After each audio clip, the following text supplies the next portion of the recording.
Hii ni hospitali ya Jocham Kisauni, kaunti ya Mombasa. Ni hapa tulipopata fursa ya kipekee kutangamana na kuwahoji moja kwa moja wagonjwa wa COVID-19. Yote haya yalifanyika chini ya uongozi wa madaktari, wauguzi na wahudumu wengine wa afya. Ili kujikinga na maambukizi, tahadhari ni lazima hapa kabla ya kuingia kwenye wodi na vyumba vingine walimolazwa wagonjwa. Humu kuna sehemu tofauti zilizotengwa kutoa huduma mbalimbali. Kuna sehemu imetengewa wanaosubiri matokeo baada ya kupimwa iwapo wameambukizwa virusi vya corona, na pia kuna sehemu maalum ya wale ambao wamepimwa na kuthibitishwa kuwa wameambukizwa tayari. Tulianza katika wodi hii tulipompata mgonjwa huyu aliyelazwa baada ya kuonyesha dalili za kuwa na virusi vya corona. Ndugu zangu mlio nje, dada zangu, kunao ugonjwa na ni muhimu sana kujikinga. Ugonjwa upo kuanzia mchanga mpaka anayezaliwa. Kwa hivyo tujikingeni, tufuate sheria vile zinavyotakana, ndio tutauweza. Yeye ni miongoni mwa kundi ambalo linasubiri matokeo baada ya sampuli zao kupelekwa kupimwa katika maabara ya KEMRI. Tunaarifiwa kuwa wanaoshughulikiwa hapa ni wagonjwa kutoka maeneo ya Bamburi, Mvita na Nyali. Kadhalika, baadhi ya wagonjwa hapa wanatoka katika mamlaka ya bandari nchini KPA. Confirmed patients are like 8 and we've discharged 6 patients who are now stable with the negative results. And currently we have 2 awaiting results and 2 are confirmed cases.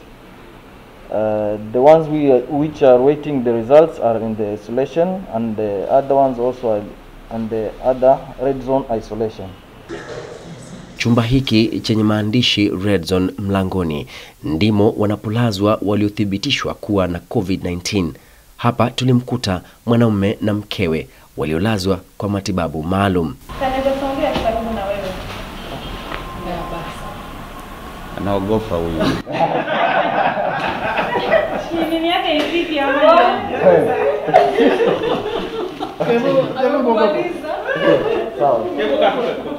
Vile sasa utueleze umekuwa ukikabiliana vipi na maradhi ya COVID-19?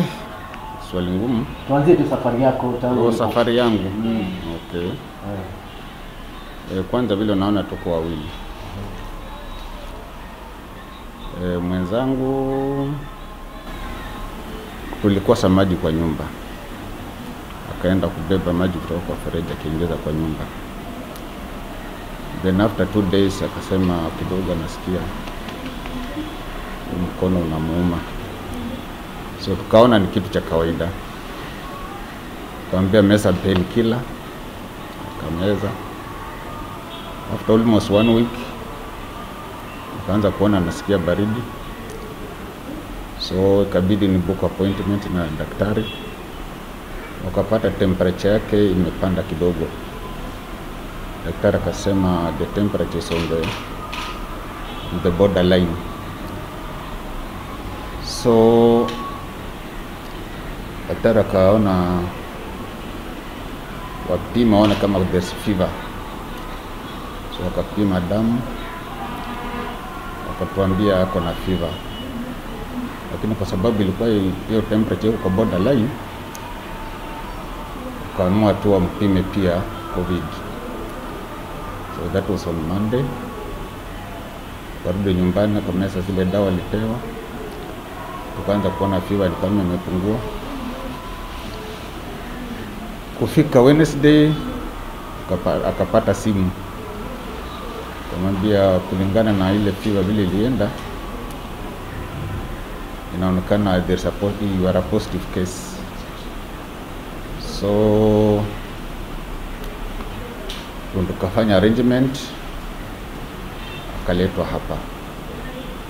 Sasa nilipoona ameletwa hapa, mimi sikungoja, sababu niliambiwa inashika haraka na hasa bila nimekuwa na yeye. So mimi pia nikajipeleka hospitali. So nikifika kwa mlango huwa kuna mahali wanapima kwanza temperature, ndio waambiwa where to go. So walipopima my temperature, wakaona it's normal.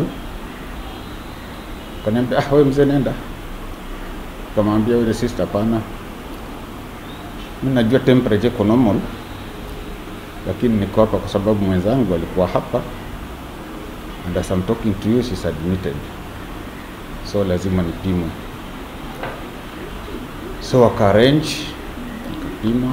That was on a Friday. Ilipofika Monday morning, nikaambiwa fuata mama penye mama alienda. So tukafanya arrangement, nikaletwa hapa. Tulitaka kujua wao huzungumzia masuala gani wanapokuwa katika wodi hiyo ya kutengwa. Kama kila mtu angepata environment kama hiyo tumepata hapa, that could be the best thing that can happen. Kwa sababu nilipoletwa hapa, nilikuwa najua naletwa kama mtu mnaenda kutafuta matibabu. So nitawekwa wherever I will be. Lakini nilipoambiwa hey, ingia hapa, nikapata hata mwenzangu yuko hapa. You know, I felt very good. Kwanza nikaona hii unajua we are in our last hiyo miaka yetu imesonga kidogo. Nikaona huyu madaktari amenileta kwa honeymoon. But now na honeymoon minus other things because we're so not at a spacing so nikaona nimeletwa kwa honeymoon. So in fact aliponiacha nyumbani, ningempigia simu angenijibu, but kama binadamu there are things I could feel, maybe sijua nasikiaje. But now right now we are together, okay. In fact hata yeye sasa amekuwa more encouraging. Tunazungumza mambo yetu ya kawaida, na ikifikia hapo she's more encouraging. Vile unaona sisi bado tuna nguvu, and we have our Bible here. Ukifika usiku hapa nafikiri we are the prayer warriors in this house. Amen. Yeah. They are stable, just covering them from irritation of the throat and protect them from chest infection. What type of medication do you administer to COVID-19 patients? You see, most patients present with different complaints, so we manage each complaint we manage the complaint with the medication. Some just come with cough, most of them are symptomatic, and for those who come with coughs, we protect them from chest infection.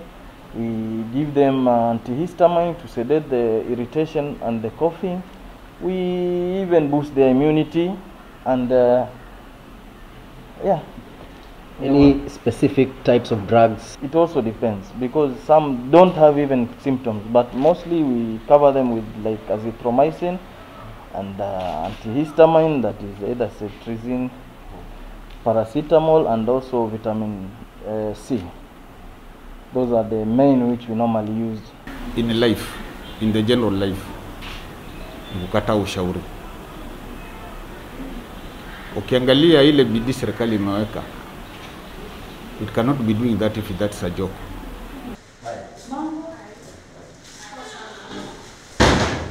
I'm positive na niko na hizo signs zote, si ati kwa lazima nianguke ama nikose pumzi ndio kwa. For me, yani inataka mtu ukue strong, kwanza ukue strong na ukubali, ukue na imani.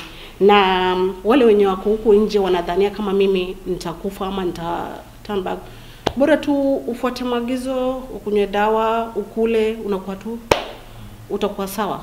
So hakuna mtu anaweza maybe siku yako ikifika ndio utakufa. Na hii kitu okay, kuna vile utakuwa weak, lakini you have to fight, you have to put on faith, like utasema inshallah mimi nitatoka. Huku shughuli ya kupima umma ikiendelea katika maeneo mbalimbali, baadhi ya wananchi wameelezea wasiwasi wao kuhusu kuwekwa katika maeneo ya kutenga wanaoshukiwa kuambukizwa corona. Kadhalika baadhi ya wagonjwa wanakabiliwa na unyanyapaa. Baadhi ya watu wanasema, wananiongelea, yani wanaongelea vibaya, huko ana ugonjwa, ni tu hospitali, umekaa tu hospitali hivyo. Majirani wanakuona ukikohoa, wanakutenga, wanakaa kando na wewe, wanasema kando, huyu onekana, huyu onekana. Na unajua ugonjwa uzidi usiku. Na kila mtu amelala, kila mtu anakusikia unakohoa. To date we've tested about 40 staff. The first test of 19 staff, we got 1 staff who turned positive. But now that staff was working in our patient department That was a nurse. On tracking the patient that she may have come into contact with, there was one patient who was positive eventually, but who was later on transferred to Coast General. Perhaps maybe when you get out of this place today, when you get home, how do they receive you? For the children, yes, they take me as their father, but for my wife, no, she's very careful. Before I get inside, I have to remove everything at the doorstep. Wengine wanapuzia, wanasema hii ni government scam, hakuna kitu kama hiyo inatokea. Mimi nimetoka vitu kwa mapua, kwa mdomo, unaona, like hizo makohozi, unaona. So hii kitu iko. They are stable, not even a single patient on oxygen. We haven't experienced any patient transiting to complicating to warrant HDU or more intensive care. The patients basically are all mild to moderate or asymptomatic.